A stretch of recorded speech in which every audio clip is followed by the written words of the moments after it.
আসসালামু আলাইকুম গাইস, কাছে কিংবা দূরে যে যেখান থেকে দেখছেন সবাইকে আমাদের শাহ ইউটিউব চ্যানেল এবং ফেসবুক পেজের পক্ষ থেকে স্বাগতম।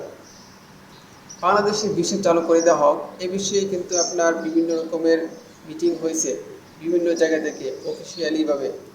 ওমানে অবস্থানরত যে বাংলাদেশের এম্বাসি আছে, এম্বাসি থেকে কিন্তু বিভিন্ন ঊর্ধ্বতন কর্মকর্তা ইতিমধ্যে কিন্তু ওমানের যে শ্রম মন্ত্রণালয় সেখানে কিন্তু বড় বড় অফিসারদের সাথে কিন্তু বিভিন্ন মিটিং করছেন। তো পর্যায়ক্রমে মিটিং অনেকবারই হয়ে গেছে।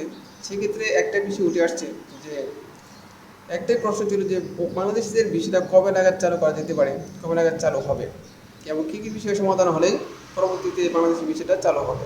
তো সেই ক্ষেত্রে একটা বিষয় উঠে আসছে যে শ্রম মন্ত্রণালয় থেকে বলা হয়েছে যে বাংলাদেশের যে শ্রমিকের সংখ্যা যে বাড়তি পরিমাণ যেটা ছিল, যে প্রায় 8 লক্ষ ছিল, তো ভিসা বন্ধ হওয়ার পর থেকে এ পর্যন্ত জরিপ করে দেখা গেছে যে প্রায় 2 লক্ষ বাংলাদেশি চলে গেছে।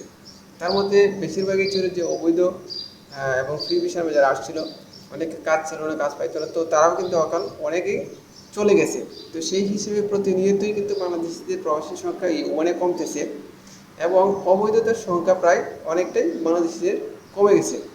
অন্যদিকে দেখা গেছে যে ইন্ডিয়া, পাকিস্তান, তারপর নেপাল, ফিলিপাইন, ইজিপ্ট, মানে এরকম দেশ থেকে কিন্তু প্রবাসীদের সংখ্যা কিন্তু ক্রমেই বাড়তেছে।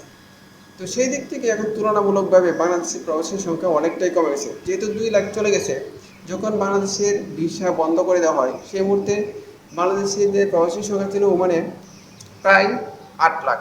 তো এখন বর্তমানে আছে প্রায় সেই হিসাব মতে 6 লাখ, 2 লাখ যেহেতু চলে গেছে। তো এরই প্রেক্ষাপটে বলা যায় যে বর্তমানে ওমানে যে প্রবাসীর সংখ্যা বাংলাদেশিদের সেটা কিন্তু অনেকটা প্রায় নিয়ন্ত্রণে চলে আসছে। তো আগামী কয়েক মাসের ভিতরে ওমানে বাংলাদেশের ভিসা কিন্তু চালু দেওয়ার সম্ভাবনা সব থেকে বেশি। এ বিষয়ে জোরালোভাবে কথা বলার জন্য কিন্তু বাংলাদেশের যে স্বরাষ্ট্র মন্ত্রণালয় সেখান থেকে কিন্তু প্রতিনিধিরা কিন্তু আপনার এই ওমানে আসছেন যে বিষয়টাকে কখন চালু করা যায় সে বিষয়ে একটা পূর্ণ ধারণা নিয়ে যাওয়ার জন্য। তো এই বিষয়ে কিন্তু মোটামুটিভাবে কিন্তু তারা কিন্তু মিটিং করছেন, কথা বলছেন।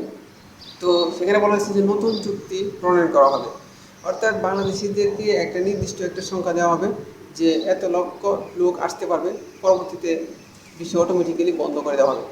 অর্থাৎ বাড়তি জনসংখ্যা এখানে আসবে না, এখানে ফ্যামিলি বিষয় দেওয়া হবে, নিয়ন্ত্রণের ভিতরে দেওয়া হবে, বাড়তি দেওয়া হবে না।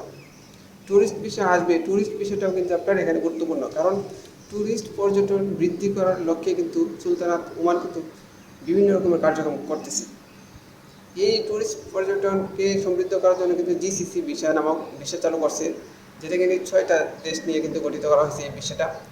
তো ট্যুরিস্ট ভিসা, ভিজিটিং ভিসা এগুলো কিন্তু অতি সহজে কিন্তু চালু করে দেওয়া হবে বাংলাদেশের জন্য। পাশাপাশি হলো কি আপনার যে ফ্যামিলি ভিসা, এটা চালু করা হবে, এটা সব থেকে বেশি আলোচিত একটা বিষয়। আর হলো যে কাজের ভিসা, যে কাজের ভিসার ক্ষেত্রে বেশি নিয়ন্ত্রণ রাখা হবে, এখানে শ্রমিক যেন বাড়তি শ্রমিক যেন না আসতে পারে সেদিকে খেয়াল রাখা হবে। তো এরকম চুক্তিভিত্তিকই কিন্তু নতুন করে বাংলাদেশিদের জন্য ভিসাটা চালু করে দেওয়া হবে।